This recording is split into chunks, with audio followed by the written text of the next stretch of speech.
when I lived in the projects, I was desperate to get out of the projects with my children because the living there wasn't like what I wanted for my kids.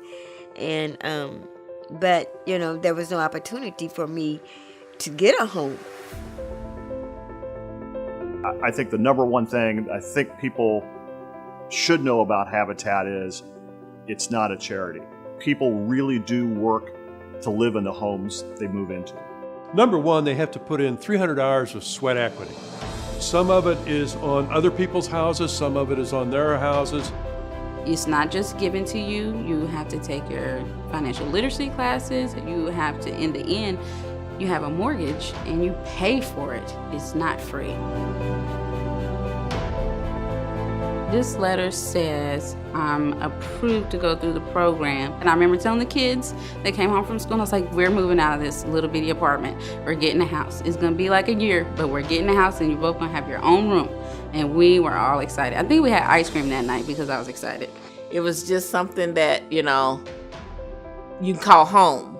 Now, living in an apartment is a place to me. It's not what you call that I can work towards owning. I think it's important when you're raising children to have a place that children can go to every night, feel safe, and have their own space. You can just kind of go to your retreat and do what you need to do. And especially with me in studying, it was my quiet area. So it was very important for me to have that space to do my studies and things like that. With that structure and that stability, it made me be able to push harder to go and get more that life has to offer for myself and for my daughter. You can't just hand somebody the keys to a home that's not had experience in financial responsibilities, paying taxes, insurance, how to budget for upkeep in a home. There's just a number of things that we probably all take for granted, but if you've not been exposed to that, you've got to have training. I think about things differently than I did before the program, due to the classes you take and the people you meet. And I never thought I would learn to budget, like honestly budget. You don't sit down and write it down and designate the money where it's gonna go, then you don't budget. And then the training they give them for home maintenance is very important as well.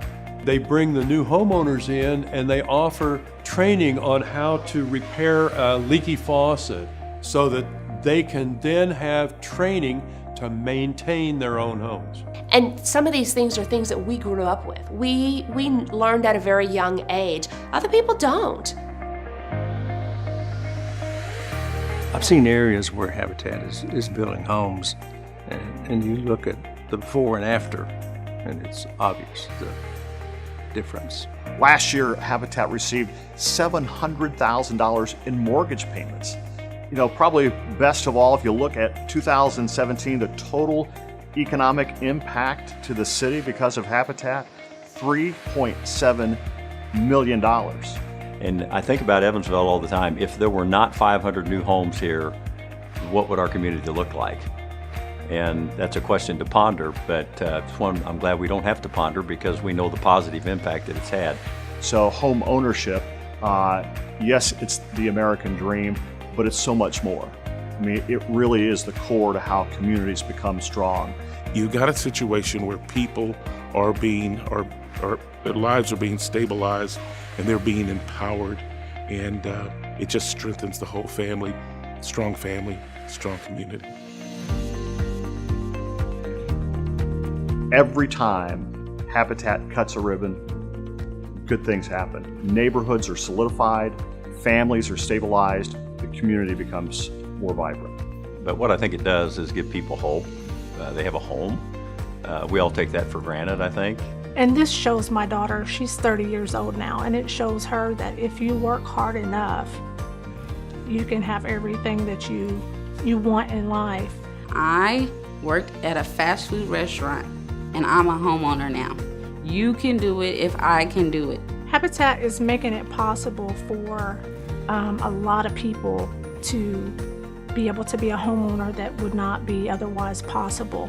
So it's not a gift. It's frankly, it's a gift to all of us and to all our community that families are willing to put forth that time and effort to live out their dream and help make our community a better place, because a better community and a stronger community is great for everyone, not just the family.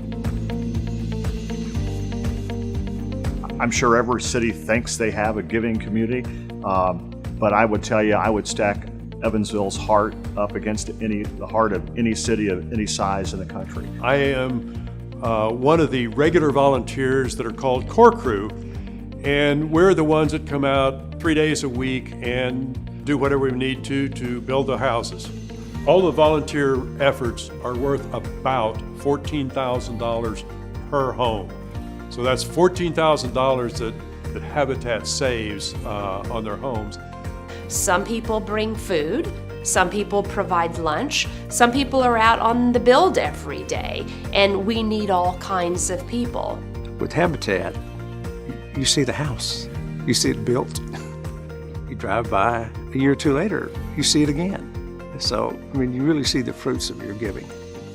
I think the volunteers for Habitat for Humanity are people with big hearts.